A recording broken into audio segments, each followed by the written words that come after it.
সামনেই আমার এক বান্ধবীর বিয়ে, তো আমরা যে কজন বন্ধুরা থাকি তারা সবাই মিলে ঠিক করলাম যে ওকে আইবুড়ো ভাত দেওয়া যাক। তো তার জন্যই আমি চান টান করে একদম রেডি হয়ে গেছি বেরোনোর জন্য। তো চলো রেডি হওয়া যাক, মেকআপটা করা যাক।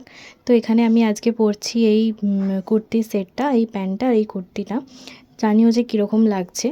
তো আমি এখানে রেডিও হয়ে গিয়েছি, আর খুব তাড়াহুড়ো ছিলাম তাই মেকআপের টিউটোরিয়াল নিতে পারিনি। তো কেমন লাগছে আমাকে অবশ্যই কমেন্টস করে জানিও। তো আমরা এখানে বেরিয়ে পড়েছি।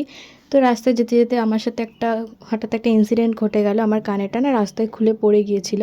আর যখন আমি দেখতে যাই তখন ওটা একদমই ভাঙা ছিল, হয়তো তার ওপর দিয়ে গাড়ি টাড়ি চলে গিয়েছিল।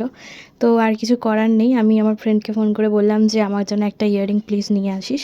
তো তোমরা তো দেখতেই পেলে যে আমার কানেরটা কতটা সুন্দর ছিল। আমারও খুব মনটা খারাপ লাগছিল যে কানেরটা খুলে পড়ে গেল আর সেটা ভেঙেও গেল।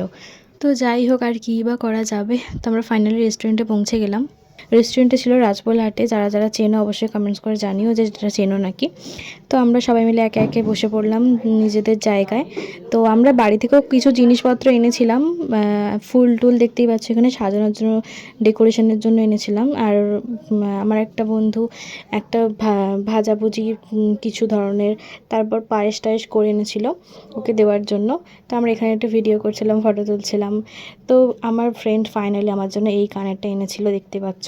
তো জানিও যে আমাকে কানেরটা পরে ভালো লাগছে কিনা। তো আমার কানেরটাও তো ভেঙে গিয়েছিল, তো আমার অনেকটাই খারাপ লাগছিল, কিন্তু কিছু তো করার নেই, কী বা হবে।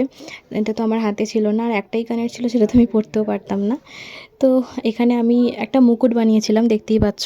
হ্যাঁ, মুকুট টুকুটও বানিয়ে থাকি মাঝে মাঝে, আমার শ্যুটের জন্য দরকার হলে আমি নিজের মুকুট নিজেই বানিয়ে নিই। তো আমি আমার বন্ধুর জন্য একটা বানিয়েছিলাম, সেটা আমি ওকে এখন পরিয়ে দিচ্ছিলাম। তো মুকুট পরে ওকে কীরকম লাগছিল, ব্রাইট ব্রাইট লাগছিল কিনা তোমরা অবশ্যই কমেন্টস করে জানিও। তো মুকুটটা তো পরে ওকে একদমই ঠাকুর ঠাকুর লাগছিল, সবাই বলেছে। তারপর আমাদের অর্ডারও এসে গিয়েছিল। আমরা বাড়ি থেকে যেসব জিনিসপত্র এনেছিলাম সেগুলো সবই একে একে সাজিয়ে নিলাম। তো আমরা এখানে আমাদের নিজেদের খাওয়ার জন্য চাউমিন অর্ডার করেছিলাম, আর ওর জন্য চিকেন চাপ, পকোড়া, আর এখানে বিরিয়ানি অর্ডার করেছিলাম। আর এই ভাজাভুজি, মিষ্টি, পায়েস এগুলো তো আমরা বাড়ি থেকে এনেছিলাম। আর ওইদিকে ফুলগুলো একে একে সাজিয়ে দিচ্ছিল। তো গাইস, আমার ফ্রেন্ডের তো বিয়ে হয়েই যাবে কদিন পর। তো সেই ব্লগটাও তোমাদের সাথে অবশ্যই শেয়ার করবো, ওর বিয়ের ব্লগ। তো আমার ভেবেই মাঝে মাঝে অবাক লাগে যে সবাই একদিন আলাদা হয়ে যাবে, ওর বিয়ে হয়ে যাবে, ও আমাদের থেকে আলাদা হয়ে যাবে। তো ভেবে একটু অবাক লাগে। তো যাই হোক, আর কী বা করা যাবে। তো একে একে ওকে আমরা সবাই একটু খাইয়ে দিচ্ছিলাম। প্রথমে রিমঝিম খাওয়ালো, তারপর ঐশ্বর্য আমিও খাইয়েছিলাম। তো খেয়ে খুব ভালো লেগেছে। এরপর আস্তে আস্তে আমরা নিজেদের খাবারগুলোও খেয়ে নিলাম। তো আজকের ব্লগটা এই পর্যন্তই। কেমন লাগলো অবশ্যই তোমরা জানিও কমেন্টস করে। আর ওর বিয়ের ব্লগ কিন্তু খুব তাড়াতাড়ি আসছে, আমি অবশ্যই শেয়ার করবো ওর বিয়ের ব্লগগুলো।